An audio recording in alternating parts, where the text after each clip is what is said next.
Так, хорошо. Значит, следующий докладчик у нас, прям по времени, в 12:00, Камин Андрей Александрович. Пожалуйста, представьтесь, и я Э, вас Меня зовут разыскиваю. Камин Андрей Александрович. Надеюсь, меня хорошо слышно. Я старший преподаватель факультета дистанционного обучения, э, кафедра психологии и педагогики дистанционного обучения Московского государственного психолого-педагогического университета.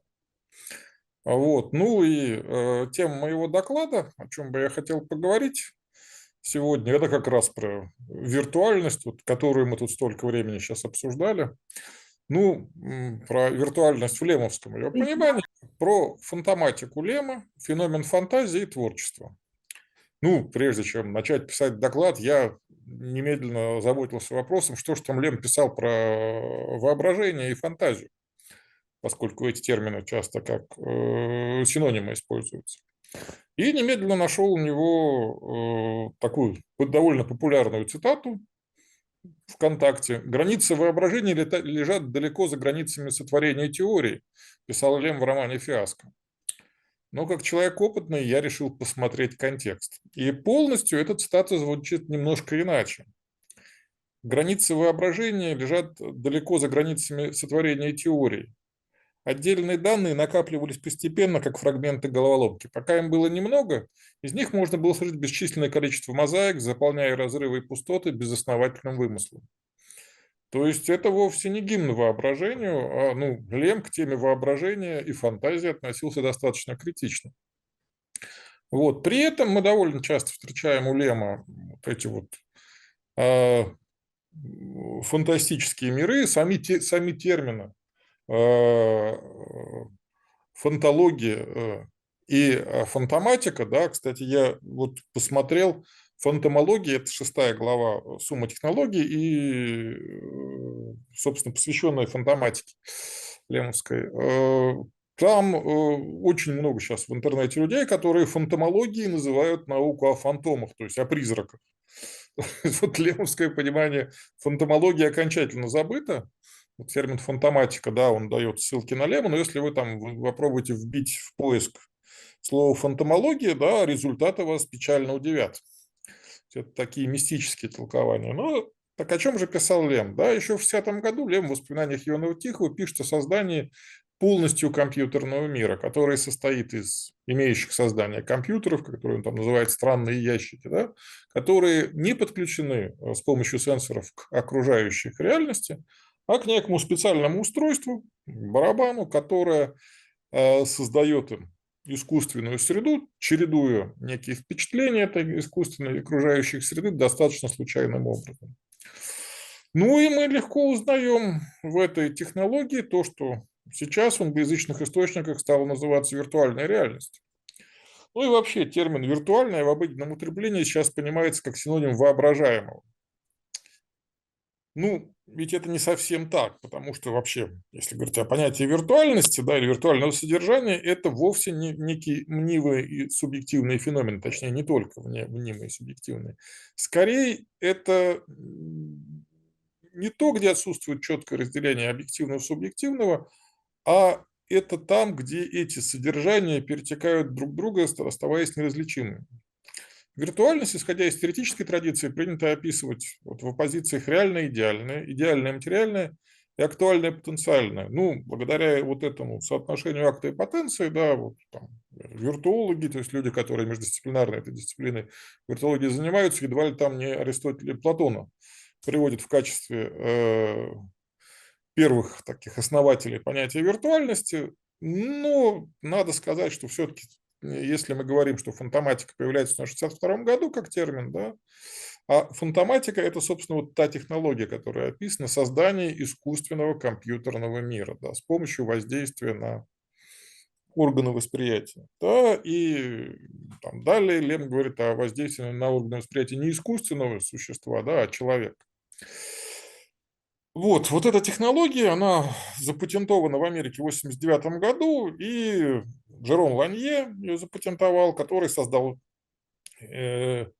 фирму, выпускающую компьютерные системы, включающие шлем и перчатку для интерактивного взаимодействия в искусственно созданной среде, имитирующей обычную реальность. Вот. Ну, там до этого использовалось понятие artificial reality, да, то есть искусственная реальность, да, киберпространство, киберспейс. Ученые Массачусетского технологического института говорят, что они вот это вот обсуждение искусственной реальности, Фрэнсис Хэммет об этом говорил еще в 70-е годы в Массачусетском университете. Вот. В 80-е годы появляется Уильям Гибсон, писатель, который вот создает идею киберспейса, этого виртуального, опять же, электронного компьютерного пространства, которое существует как коллективная галлюцинация людей, заходящих в это пространство.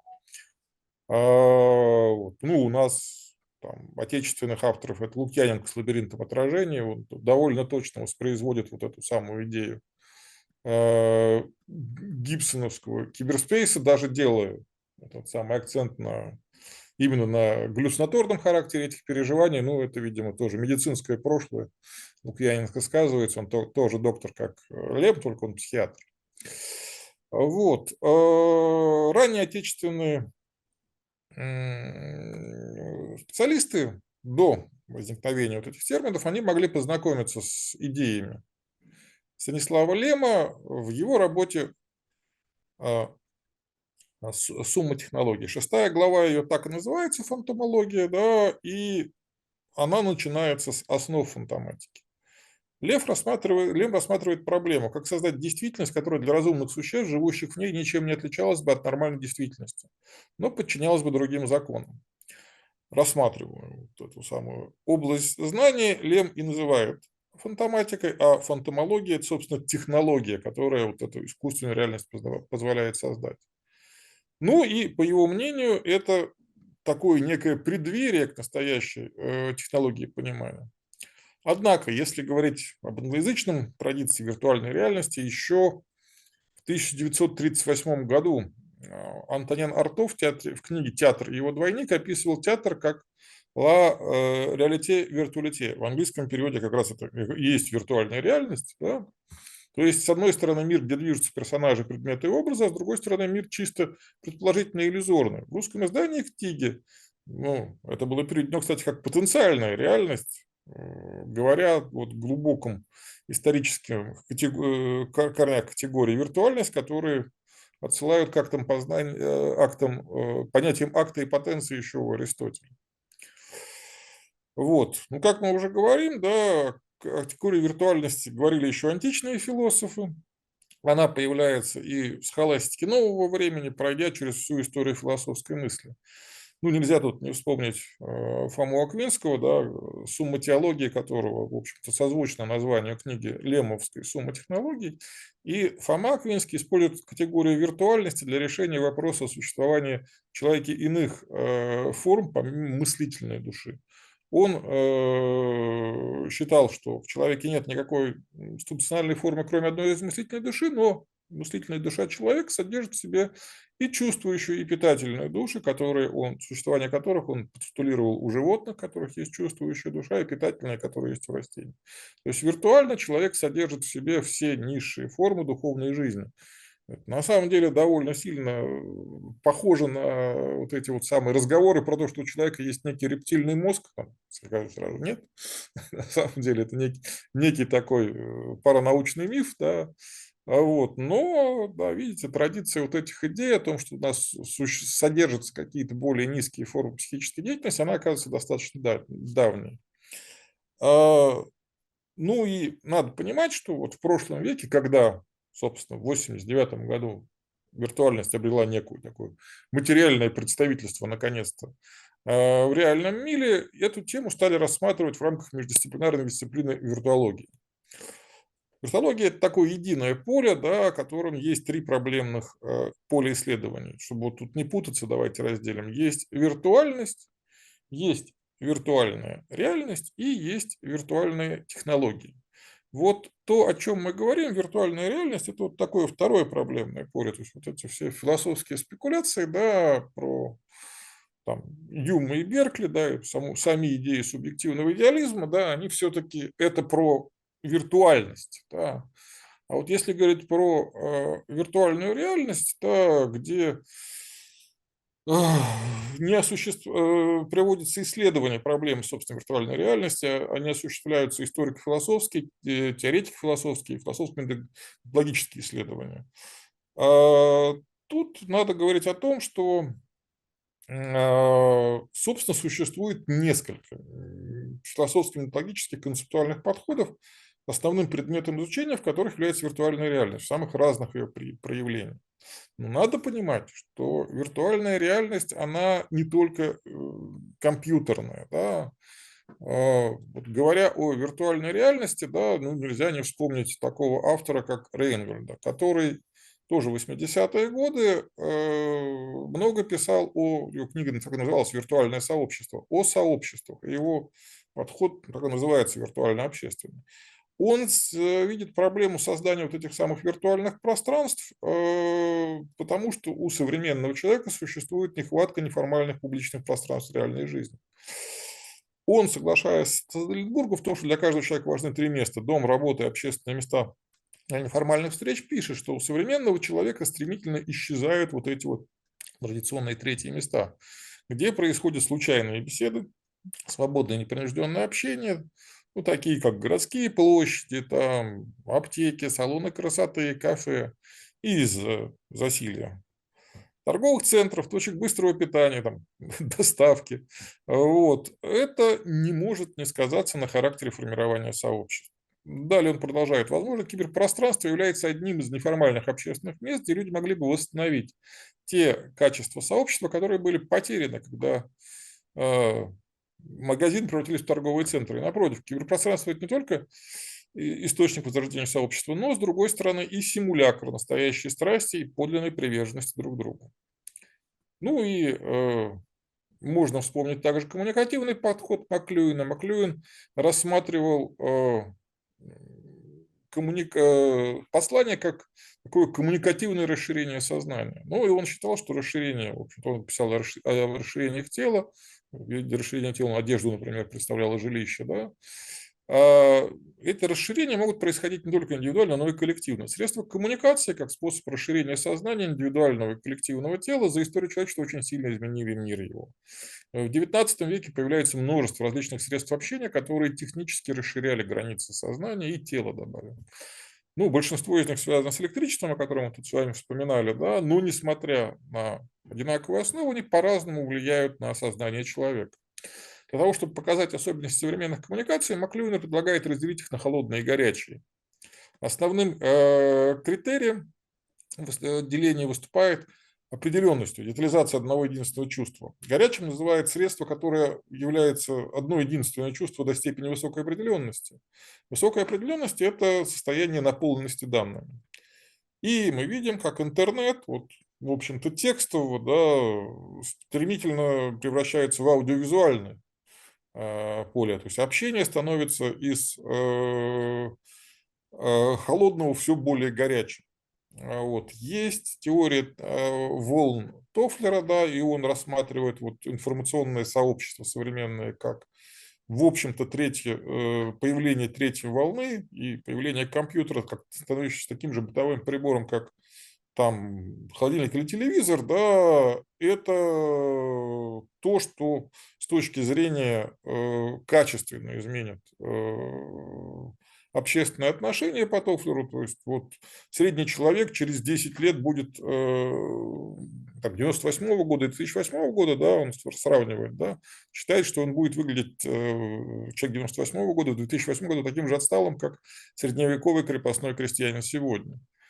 Ну, Тофлер поторопился с этим высказыванием. Мы действительно наблюдаем вот эти достаточно драматические изменения, но они не ведут к столь как бы, масштабным изменениям. Да, у современных людей масса информационно-коммуникативных навыков появляется, но вот нельзя сказать, что это делает их сильно продвинутым на фоне их предыдущих поколений. Да. Ну, мы уже тут говорили про симулякры, да, ну и вот виртуальная реальность с позиции Бардияра может рассматриваться как симулякр, то есть цельное понятие бардиаровского дискурса, с точки зрения это ложное подобие, копия, скрывающая отсутствие оригинала. Ну и поэтому с точки Бардияра творящее зло. Виртуальная реальность, да, она копирует реальность не в полном объеме, а все-таки, ну вот все эти метавселенные, о которых мы говорим, они все-таки являются достаточно примитивными описаниями пока еще существующей реальности. Вот. Ну и он считал, что общество у нас развивается от смены состояний симулякра от истинного к ложному, но пока мы видим, что тоже Бардияр оказался не очень в этом отношении хорошим предсказателем. При этом есть отечественные авторы, которые рассматривают виртуальную реальность, ну, в том числе как техническую ее рассматривают, я просто не буду на них останавливаться, сколько они во многом своих этих предшественников, о которых я говорил, уже копируют. Я бы вот сказал о двух людях. Палеонтичном подходе Носова, который является родоначальником отечественной виртуалистики в вопросе онтологического статуса. Он придерживается особой полиантичной парадигмы многоуровневой реальности. Палеонтизм – это положение, выдвинутое в рамках философии виртуалистики, предполагает существование множества онтологически равноправных реальностей, вопрос об истинности которых в рамках данного конкретного направления философии не задается, так как все подобные реальности считаются безоговорочно истинными и равноправными друг другу. Ну, дело в том, что идея виртуальности по определению Носова есть совершенно особый вид взаимодействия разнородных объектов, разлагающихся на разных иерархических уровнях, определяющихся специфику взаимоотношений. Виртуальные объекты генерируются объектами нижестоящего уровня, но на свой статус порожденных такие объекты взаимодействуют с порождающих реальностью как равноправные. Ну и любая виртуальная реальность, она генерируется не только технической средой, она еще и генерируется человеком. То есть он рассматривает психологическую основу виртуальной реальности как особое состояние сознания человека. Виртуальная реальность, по его мнению, несмотря на всю свою порожденность константы, переживается как полноценная реальность. Ну и в этом отношении он на самом деле близок к тому, что к одному из трех подходов, описываемых Левом в рамках фантоматики. Вот. И еще один подход, субъективный подход Красунова, который определяет виртуальную реальность не как созданную с помощью технических средств, а как чисто субъективную, генерируемую сознанием человека. В рамках данного подхода Корсунцев определяет такую реальность, как результат переработки субъектом бытия с позиций, присущих ему некой внутренней логики, определенного мышления. Под виртуальным понимается способность человека генерировать виртуальное пространство посредством своих интеллектуальных способностей, то есть самому выступать в качестве творца окружающей его реальности. Вот, еще один автор, который схожей точки зрения имеет, это отечественная ученая Ковалевская, которая виртуальную реальность рассматривает как третий компонент, дополнение к субъективному и объективному. Ученый определяет виртуальность как потенцию, не имеющую перехода в актуальную реальность. Примерами такой реальности психической она делает виртуальные фантазии, сновидения, различные другие симуляции реальности. Вот. Ну, я это говорю для того, чтобы сказать, что в современном подходе к виртуальной реальности существует, нет единства взглядов, существует несколько различных подходов. Если мы обратимся к концепциями, которые есть, да, их можно объединить в три группы. То есть это виртуальная реальность как концептуализация современного, сложившегося в условиях научно-технического прогресса уровня развития техники и технологий, позволяющих создавать новые измерения. Во-вторых, это развитие идеи множественности миров, возможных миров изначальной своей неопределенности и относительности реального мира. Ну и виртуальная реальность связывает еще и с измененными состояниями сознания. По сути, да, это три основных сейчас подхода, которые есть. Вот. Надо понимать, что для анализа культуры виртуальности модернистские категории социально-философского анализа оказались недостаточно. Обретение понятием виртуальной реальности философского статуса было обусловлено осмыслением трех очевидных пространств человека. Мира мыслимого, мира видимого и мира объективного внешнего. Ну, еще античный, опять же, философ Аристотель, в частности, да, говорили о воображении, ну и фантазии. Тут проблема в том, что вообще вот там, Фантазия, да, это, собственно, по-гречески воображение, то есть некая психическая способность к визуализации внешних, в основном зрительных, да, но и иных образов, да, способность к созданию на основании объективных поступающих к нам результатов восприятия, да, создавать вот эти самые образы. Это такая промежуточная зона между восприятием и мышлением человеческим. Да. То есть вот в этой связи, да, эта промежуточная зона опосредует не только переход от восприятия к мышлению. Здесь же возникает зона творчества, которая, в свою очередь, оказывает обратное влияние, да, непосредственное влияние на объективно существующий мир.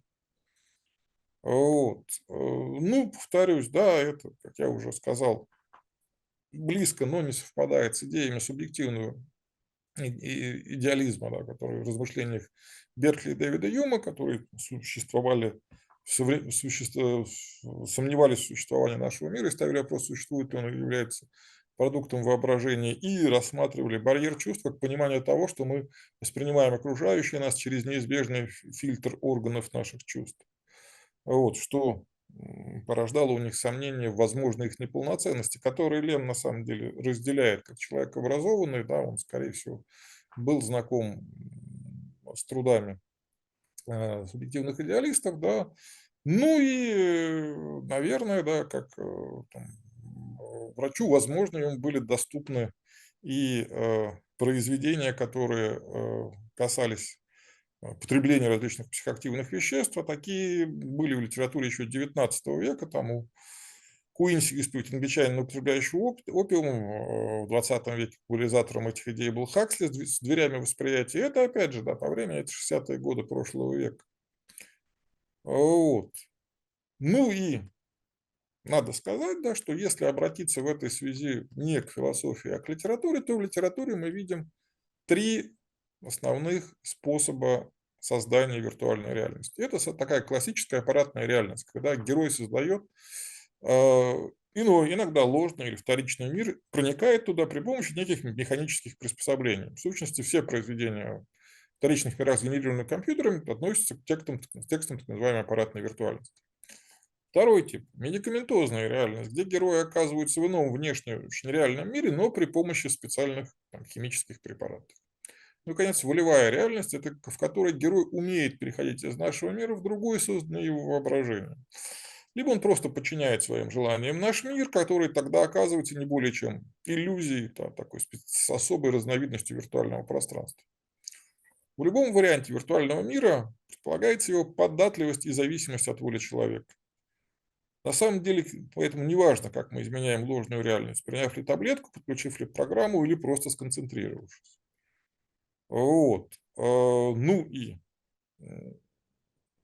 здесь нужно сказать, да, что вот тут проходит грань между виртуальными мирами и мирами параллельными, да, потому что герои научно-фантастических произведений часто оказываются там, в ином каком-то мире, да, вот там, ну, там, Роберта Желязного с его хрониками Амбера можно вспомнить, как одного из этих вот представителей параллельных пространств, ну и современный вот этот вот мультиверсум, который у нас кинокомпания Marvel популяризирует в глазах современных подростков, это новое издание вот этой вот самой идеи о параллельных мирах.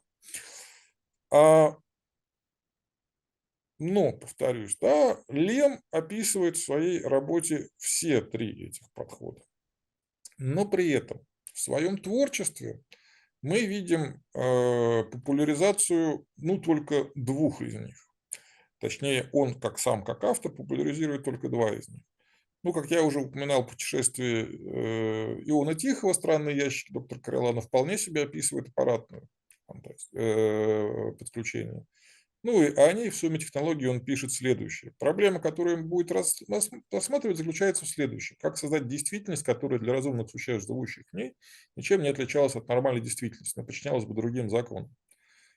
Чтобы как-то подойти к решению этой проблемы, поставим сначала ограниченную задачу, с которой начнем. Зададим себе вопрос, можно ли создать искусственную действительность во всех отношениях, подобную подлинной и совершенно от нее неотличимой. Первое из них – это создание миров, ну вот он ее отметает, да, это то, что рассматривается далее в следующих главах. А вот второе – создание иллюзий. как раз рассматривается в 6 главе, посвященной фантоматике. Впрочем, я не уверен, что такие представления можно считать иллюзиями, пишет Лем, да пусть читатель решает сам. Вот. Ну и он приводит пример, там, который вот почти дословно воспроизводит фрагмент из Иона Тихого, то есть, что там доктор Карлан говорит, то же самое пишет Лем. Некий человек сидит на веранде, смотрит в сад, одновременно нюхает розу. Там, путешествие Иона Тихого — это была гвоздика, которую держит в руке. Мы регистрируем каким-то образом записывающим на магнитную ленту серию импульсов, которые проходят по его нервным путям. Необходимо сделать несколько сот таких записей, вот, записать сигналы. После этого все сигналы будут записаны, мы изолируем этого человека, помещаем его, например, вот эту самую ситуацию сенсорной депривации в ванну с теплой водой, накладываем электроды на его глазные яблоки и включим магнитофон, ведем нервные цепи, предварительно записанные сигналы. А вот второй вариант, биохимический, так называемый, да, это, ну, всем знакомое произведение Лема «Футурологический конгресс». Там тоже герой Лема Ион Тихий, да, попадает в некую такую искусственным образом сформированную реальность, ну, там, которую он, конечно, не может отличить от настоящей, и там буквально все происходит как в «Матрице», да, в подвалах канализации. Представители Конгресса, посвященному разоружению, как раз разоружению, связанному с военным применением вот этих вот психоделических препаратов, террористы отравляют каким-то веществом, и под действием этого вещества Лем переносит своего героя в будущее, где он обнаруживает некую реальность, маскирующую на самом деле от него реальность окружающую. То есть он обнаруживает, что вот эта вот виртуальная реальность, она многослойна. То есть если действие веществ каким-то образом прерывается, он переходит с уровня на уровень этой реальности, и там их Лем постулирует, что их несколько, то есть там кроме второй реальности он попадает на третий уровень, и там, глубина этого погружения остается неизвестным.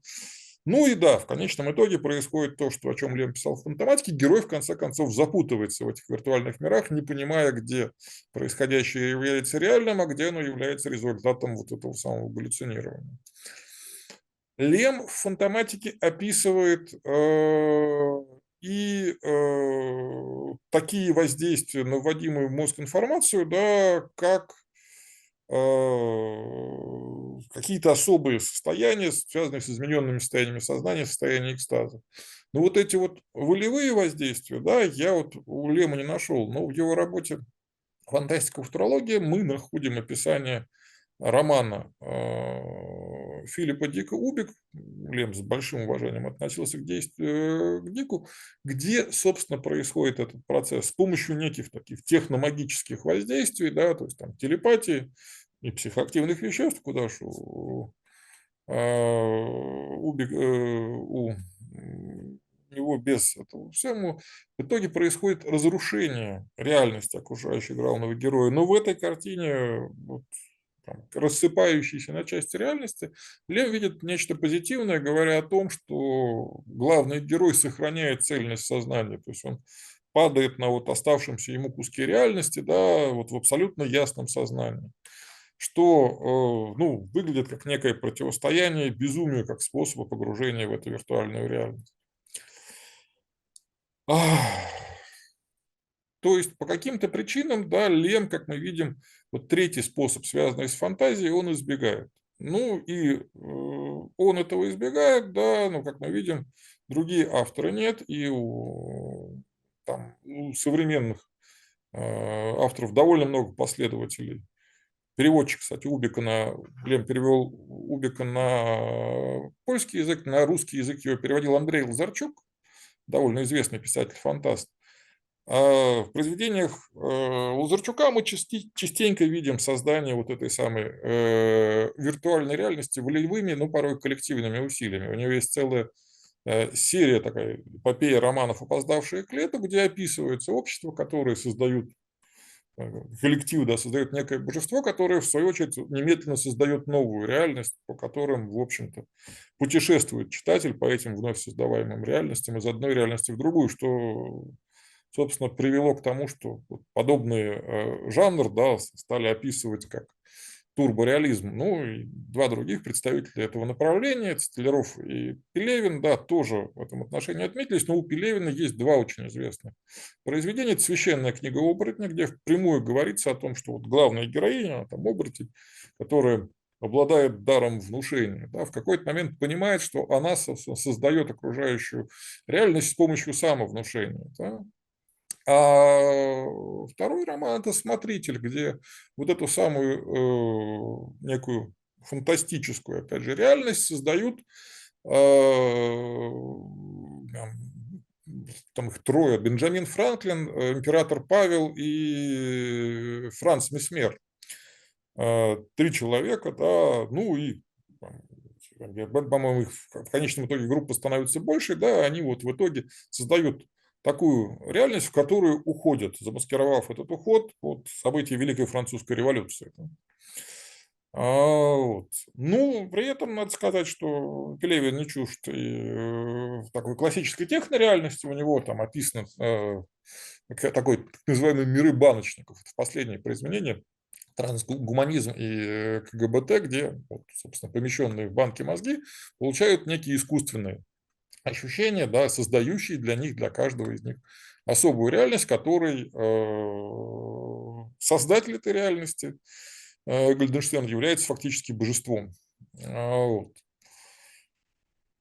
Ну, надо сказать, да, что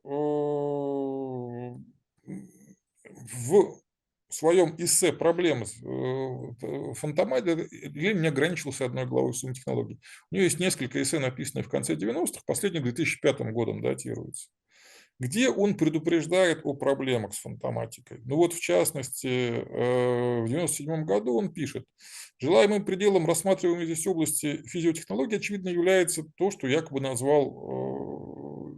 назвал его мир епископа Беркли, то есть такой, в котором существовать – это то же самое, что и быть ощущаемым. Но от достижения такого совершенства, которое должно скрывать в себе еще ни одну из неизвестную нам пока ни из опыта, ни предвидения опасность, мы еще очень далеки. Тем не менее, путь с самого начала дороги, ведущий в сторону, может быть райской, а может быть адской фантоматической ловушки, уже предсказан и опознан, и даже, по крайней мере, частично опробован.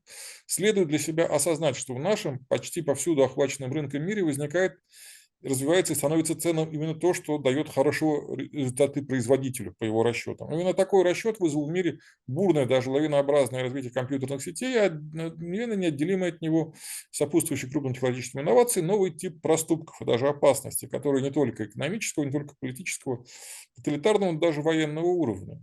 Нужно иметь в виду, что те, от кого зависит это устройство практики виртуальной действительности, чтобы в такой мере, в какой еще может оказаться возможным, выполнимо заранее оснастить фантоматизационные программы каким-нибудь предохранителем. Вот. Ну, с чем связано опасение Лема? Ну, как я сказал уже, к отношению к фантазии в целом, оно характерно для 60-х годов. До 60-х годов нашего века фантазия многими учеными, в том числе психологами, воспринимался как такой весьма субъективный, да крайне формализуемый, тяжело формализуемый, поэтому игнорируемый феномен. Но, пожалуй, только психоаналитики занимались вот этим вопросом, да, а там большинство авторов все это игнорировало. Да.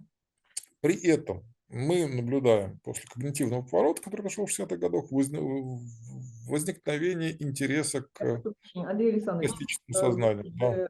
уже говорите 33 минуты. Я думаю, Ой, все-таки, да, да. тогда давайте закругляться будем. Совсем коротко, да, современный человек формирует вот эту самую реальность как реальность фантастическую. То есть у него есть фантастическое мышление, вот, которое порождает фантастическое сознание современного человека и его фантастическую реальность. Это отличает, мы видим очевидные различия, которые отличают его от реальности объективной, так и от реальности метафизического сознания.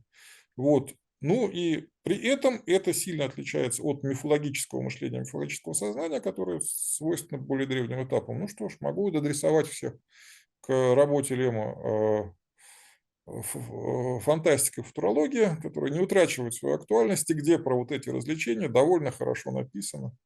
Вот в частности там написано, чем сказка отличается от фэнтези. Это такой вопрос, который обсуждали наши предыдущие докладчики. Так, хорошо, спасибо. Пожалуйста, вопросы. к Андрею Александровичу. Ну, есть один вопрос такой возник. Насколько я помню, в фантоматике Лем поднимает такую проблему, что если человек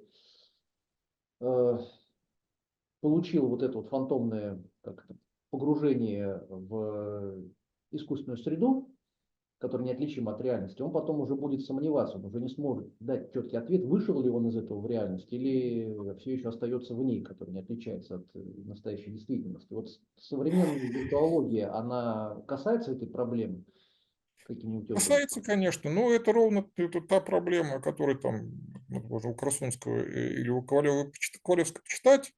Ну, это проблема, на самом деле, проблема сновидений. Да? То есть вот есть такая проблема, что мы не можем осознать того, что мы спим, до того момента, пока мы не проснулись. То есть для того, чтобы осознать то, что мы вышли в объективную реальность, нам надо этот выход совершить. Ну, это если коротко отвечать на ваш вопрос, да. Ну вот да, вот возможность пробуждения от этой самой виртуальной реальности, особенно если она вызвана волевыми усилиями, о которых мы тут говорили, искусственными состояниями сознания, это то, что необходимо людям практиковать, учиться, да, сохранять вот эту самую ясность сознания. Спасибо. Так, хорошо, у вас вопрос есть? У меня вопрос. Вы, говоря о множественности реальности, употребили выражение онтологически истинная реальность. Не могли бы вы пояснить, что это такое? И коли есть онтологически истинная реальность, то само собой предполагается, что есть онтологически не истинная реальность. Так ли это? М. Что это такое? С чем это едят? Пожалуйста. Ну, онтология, да, это то сущее, что нас окружает, да, то, что, с чем мы, собственно, да, там, взаимодействуем независимо от нашего желания или возможности. То, что, собственно, является объективным, да, то, что может быть объективизировано. Да. К сожалению, вот когда мы говорили о виртуальной реальности, обратите внимание, там виртуальная реальность всегда субъективна, она зависит от того, кто ее создает, и того, кто ее воспринимает. Да. Вот, от создателя и воспринимающего виртуальную реальность. Да, в ней можно найти проблески того, что, собственно, нас приводит к мысли о том, что существует под ней какая-то иная вот эта самая онтологически истинная реальность. Ну, там, если говорить об этом, это то, что, например, там у Юнга описывается как архетипы или некие коллективные идеи. То, что он описывал как объективизацию, да, субъективное восприятие неких объективных черт, присущих человеческой психике. Ну, там, я понимаю, что Юнг не очень хороший пример, да, с его архетипами, поскольку архетипы, они не совсем его, да, это еще термин со времен Платона известный. Вот. Но, повторюсь, да, Юнг предполагал, что при всей там, субъективности воспринимаемого человека окружающего мира, он все-таки может найти в этом мире что-то объективное за счет, вот, на самом деле, фактически этих коллективных ценностей или коллективно наблюдаемых там образов, идей.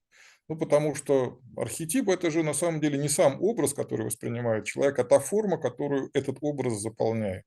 То есть вот поиск этих объективных форм, то, что, в общем-то, может объективизировать для нас онтологически истинную реальность.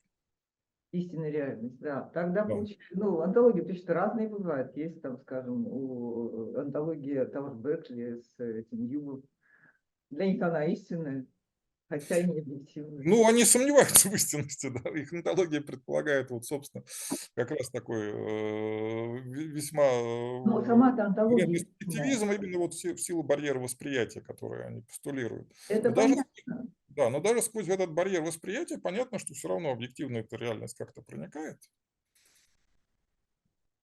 Просто это не с моей точки зрения всем корректно в таком случае говорить Ну, антологически. это соглашусь, наверное, да. Потому что антология рядом. Для одного, скажем, для Юма это истинное, для этого не истинное. Ну, хорошо, я поняла. Так, спасибо большое. Вопросы еще есть? И тогда интрига-то, в чем разница между, как Лем объясняет, разницу между фэнтези и сказкой? И почему бы не изложили ее? Мы там, тут такие споры были. Он говорит, что сказку всегда можно отличить по аксиологической интенции, по совершенности мира, в котором живут сказочные герои, где добро всегда вознаграждается, а зло всегда будет наказано.